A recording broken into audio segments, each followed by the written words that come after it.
Hey, what's up, everybody? Greg Olsen here again with another fresh piece of content as we prepare for our expansion of the platform in the fall and our major new website release in Q1 of 25. This week, we are tackling a question that comes up in the lives of every parent, coach, and youth athlete and was a reoccurring theme on season 1 of You Think. How and when do you specialize in one sport? My producers and I dug through all 44 episodes of season 1 of You Think, and we pulled out some of the most interesting and thought-provoking discussions on this topic to share with you today. We've got segments from Shawn Johnson giving unique gymnastics point of view, Nance Jr. on not only his soccer career, but having an NBA parent, Paul Rabil discussing the unique upbringing, and more. As always, stay tuned for more content from You Think. Make sure to subscribe, and thanks for watching.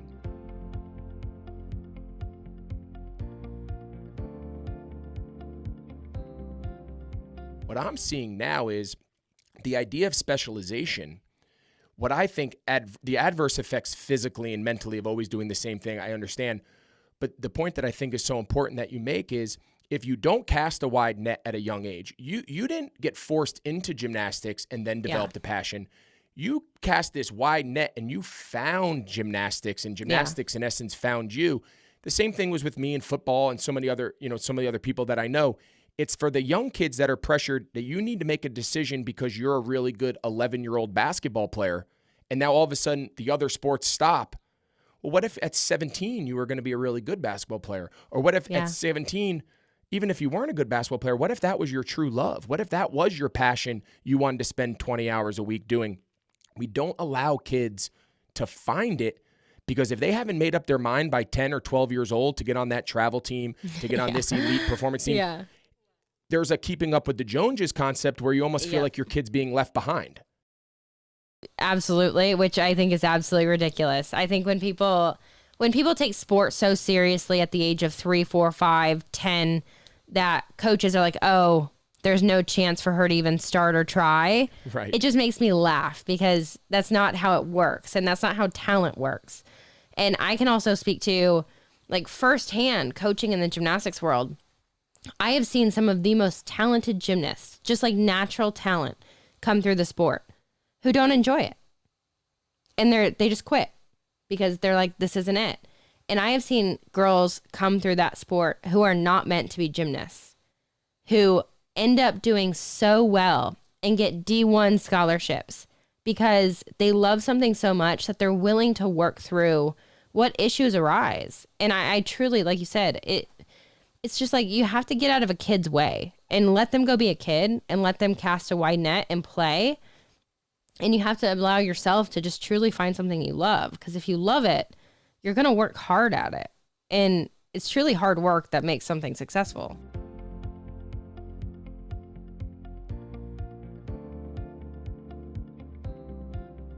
Bill Belichick grew up playing lacrosse. You mentioned Hogs. I played with him last year. He's such a great guy. And then this past week at the ESPYs, I was with Travis Kelce, who grew up playing lacrosse. For all the parents and kids that are dealing with the youth environment right now, which is really difficult to navigate, I know a lot of them is just basically like, all right, my kid loves lacrosse, my kid loves basketball, my kid loves soccer. How do I get them into college to play? And that's where the pressure lives.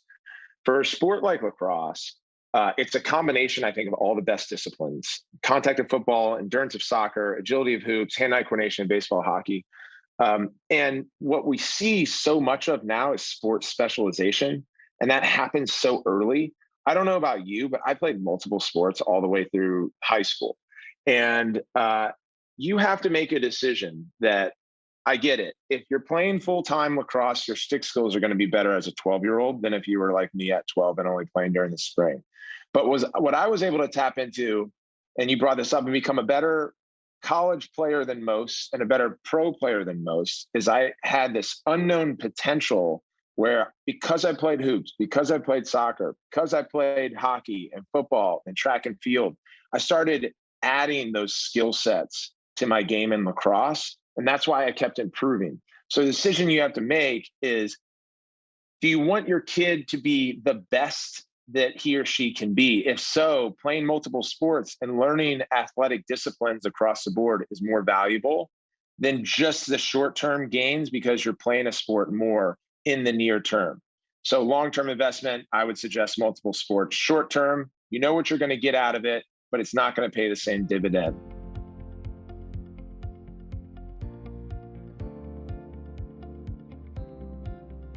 You're growing up, your father's a former NBA superstar, and you're a basketball family, whatnot. But just give us your first, what are your memories of your youth growing up playing sports, whether it was basketball or other sports? Like, where did it all begin for you that obviously now has led to a long NBA career? But like, where did that journey start? So for me, I was very fortunate, and I'm actually going to use this when I have my own kids. My dad never pushed me into any specific sport. He just pushed me into athletics. Just, hey, go be active, go be outside, go be a kid and play whatever you like, which led to years of baseball, years of track, years and years of soccer. I played, the whole gambit for a long time and was pretty okay. My dad was at every one of the games and cheering me on as hard as he could. But, once I got serious with basketball around early high school, he really, that's when you could see his eyes light up, and, that's what he wanted. But at the end of the day, he let me find my own way. Yeah. So what was that communication like? We talked to so many former and current athletes, and they all share a very similar journey, very similar story and perspective, that their parents really encouraged them to, like you said, just try everything, cast a wide net. And then, a lot of times you end up gravitating towards, similar interests that your parents have just kind of naturally. And obviously in your case, that's the way it went down. But, what was that communication like? Can you describe those conversations as a young kid with your dad when he's not so much pushing basketball, but he's just pushing, as you said, athletics and baseball and soccer? Just like, what was that communication process like? Were you ever like, no, Dad, I want to play basketball only, and he's saying, no, we're not there yet? Or were you guys always kind of on the same page? No, for me, basketball wasn't really a love of mine again until mid high school. I played it, I dabbled in it. Played on the little youth teams and, played for the freshman team my freshman year. I was okay, never really good at it. But he loved, he was at all the baseball games, he loves soccer, loves that sport, loves watching it with me still. But again, once I got tall and started playing basketball, that was just the click of mine and his relationship. We of course, once I picked up the ball, his eyes lit up. And of course, it just fit naturally once I got serious about it. And, it is funny. He let me find my own way, but I think he, of course, in the back of his mind, he really, really wanted me to pick up that ball.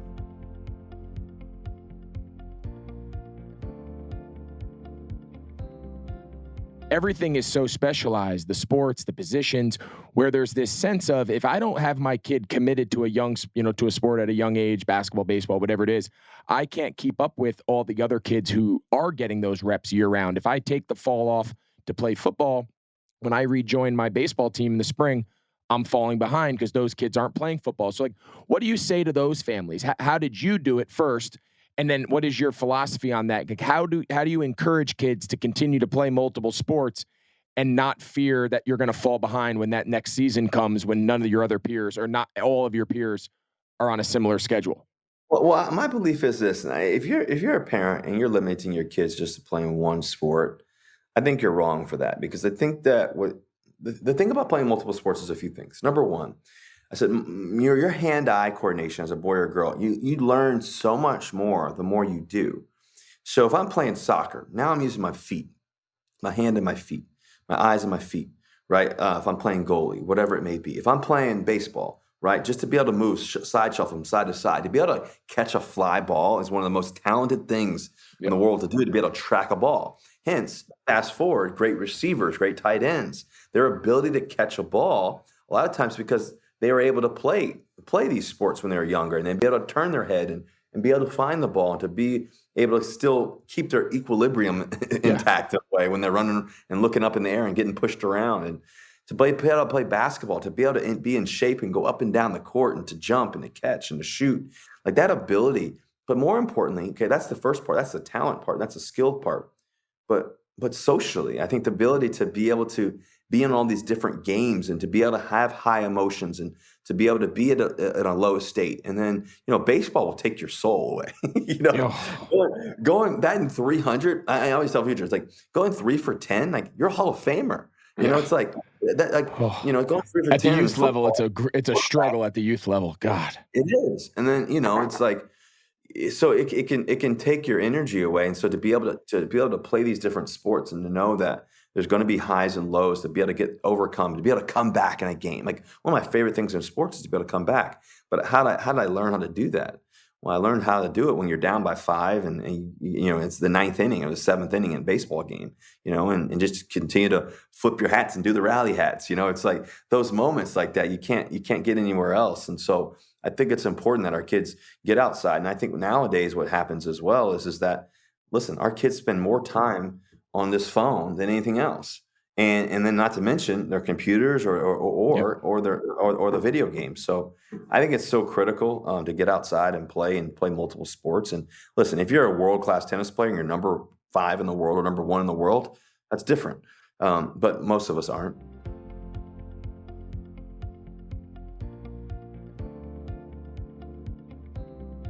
But I feel like the pressure for kids to specialize is now happening at a younger and younger age. So, for example, I have a son who plays travel baseball, and there is a fall component to it. We live in North Carolina. The weather is nice enough you can play fall baseball up until, say, November. But he also wants to play football, right? So there is that conflict in what you said about the sport that's in season taking priority over the out-of-season sport. So, Sam, like when you were a young girl, until you got onto the U.S. national teams and your father said, you're 14, 15, a little bit older, when you were a young girl, did you want to explore everything? Was there ever a point where a coach said, hey, you're really good at soccer. If you want to stay on my AAU team, travel team, whatever it is, I need you more committed, and tried to keep you away from basketball and swimming? Or was it always something you were very free to go between every season?